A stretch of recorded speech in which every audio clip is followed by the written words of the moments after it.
यार बोलना तो नहीं चाहिए, लेकिन आज के मैच में एक्साइटमेंट से ज़्यादा डर लग रहा है। और डर लगने की वजह यह है कि जिस जिस गेम वीक में हमारे डायरेक्ट टॉप फोर के राइवल्स या फिर हमसे ऊपर बैठी टीमों ने पॉइंट्स ड्रॉप किए हैं, तो हमने उस अपॉर्चुनिटी को ग्रैब नहीं किया है और हम भी उसी गेम वीक में पॉइंट्स ड्रॉप करके वापस आ गए हैं। अब जैसे हमने देख लिया कि भाई चेल्सी जो कि कंपटीशन में नहीं है, लेकिन वो कल पॉइंट्स ड्रॉप कर गए। न्यूकासल कल अपना मैच हार गई लिवरपूल से। आपको पता है कि कल मैन सिटी ने भी पॉइंट्स ड्रॉप कर दिए हैं। इस बीच में आपके साबित्जर वापस आ रहे हैं, आपका एंटनी वापस फिट होके आ गया है, मार्शल भी अवेलेबल हो सकते हैं सिलेक्शन के लिए, स्कॉट मैकटॉमिनी भी आ गए हैं। बार्सिलोना के अगेंस्ट आपके लिसांद्रो मार्टिनेज भी अवेलेबल नहीं थे ड्यू टू सस्पेंशन, वो भी वापस आ गए हैं, वरना कैसेमीरो नहीं होगा। तो यूनाइटेड के पास बहुत ज़्यादा अभी बूस्ट आया है प्लेयर्स अवेलेबिलिटी का। सिर्फ एक प्लेयर अनअवेलेबल रहेगा, वो होगा आपका कैसेमीरो, जो कि आपके पूरे मिडफील्ड की जान है। लेकिन लेस्टर अभी पिछले गेम वीक में स्पर्स के धागे खोलकर आ रही है।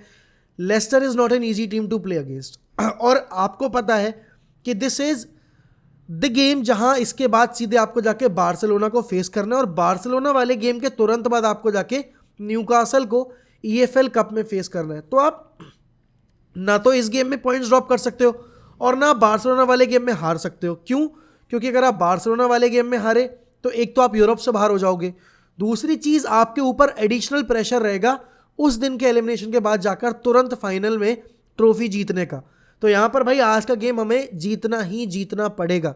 और देखो लेस्टर एक लो ब्लॉक टीम है, काउंटर पे हिट करती है, उनके पास हार्वी बार्न्स, उनके पास जेम्स मैडिसन है, जेमी वार्डी है, पैटसन डाका है। और ये लेस्टर की टीम जब लास्ट ईयर भी थोड़ा स्ट्रगल कर रही थी, इन्होंने आके हमें हरा दिया था, मतलब जब हम इनके अवे पे खेलने गए थे।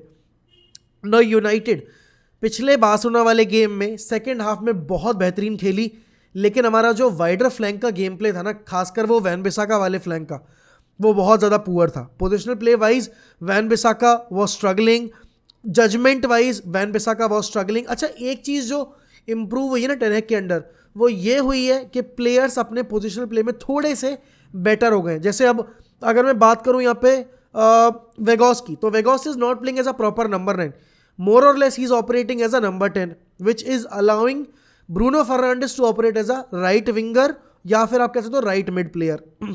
अब यहां पर आपको पता है कि रैशफोर्ड एक रेड हॉट फॉर्म में चल रहा है, लेकिन आपको देखना है कि बार्सिलोना वाला गेम हमारे लिए ज़्यादा इंपॉर्टेंट है इस पर्सपेक्टिव वाइज कि वहां पर हमारे पास कोई एडवांटेज नहीं है।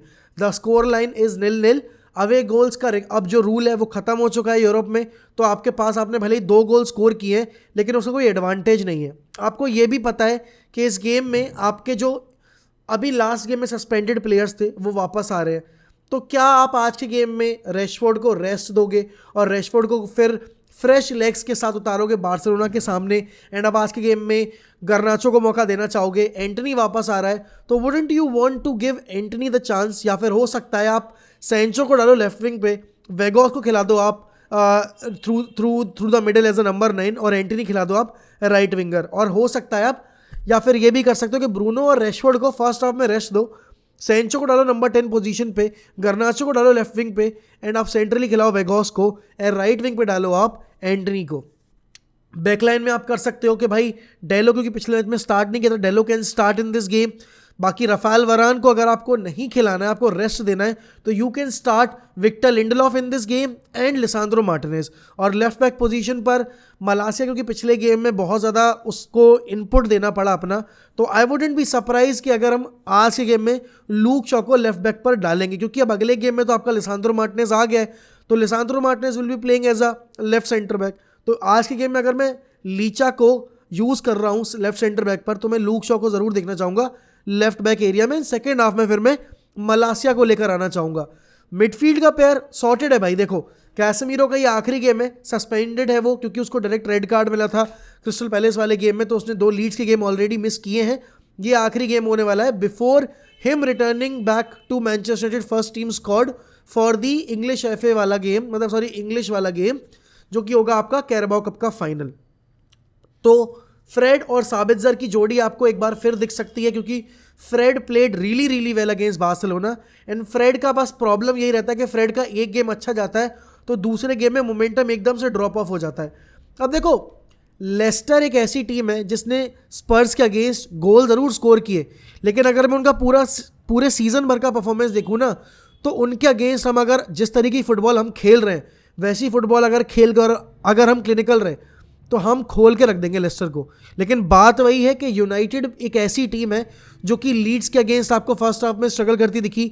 लीड्स के अगेंस्ट जो हमने पहला मैच खेला था उन्होंने हमें प्रेस डाउन किया, हम क्रम्बल किए, हमने गोल कंसीड कर लिए, पहले मिनट के अंदर ही हम गोल कंसीड कर गए थे। तो हमें ये चीज़ अपनी इंप्रूव करनी पड़ेगी कि सामने वाली टीम अगर हमें प्रेस कर रही है तो हमें उस टाइट स्पेस से कैसे निकलना है। अब आपने देखा कि डेया ने अच्छे सेव्स किए अगेंस्ट बार्सिलोना, बट वही बॉल डिस्ट्रीब्यूशन वाली बात आती है। लीड्स के अगेंस्ट भी सेम प्रॉब्लम हो रही थी, आपने पैलेस के अगेंस्ट भी सेम प्रॉब्लम देखी थी। डेया का बॉल डिस्ट्रीब्यूशन हमें अंडर प्रेशर डालता है, और आपको पता है कि आज के गेम में आपके पास मिडफील्ड में कैसेमीरो नहीं होगा, साबित्जर को डीप ही खेलना पड़ेगा।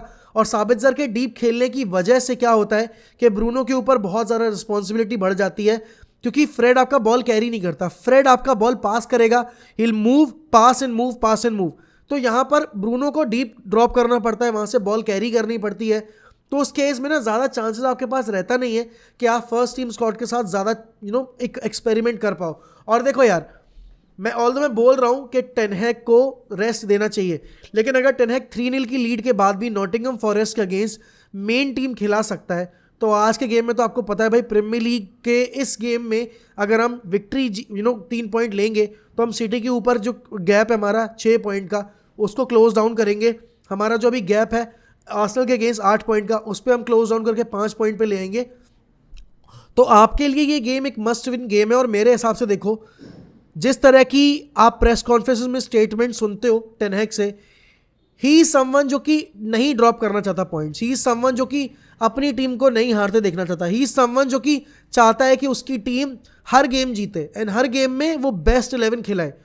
और प्लेयर्स भी यही चाहते हैं कि भाई अभी जो मोमेंटम उनका बना हुआ है वो उस मोमेंटम को कैरी फॉरवर्ड करें और लगातार गेम टाइम निकाले।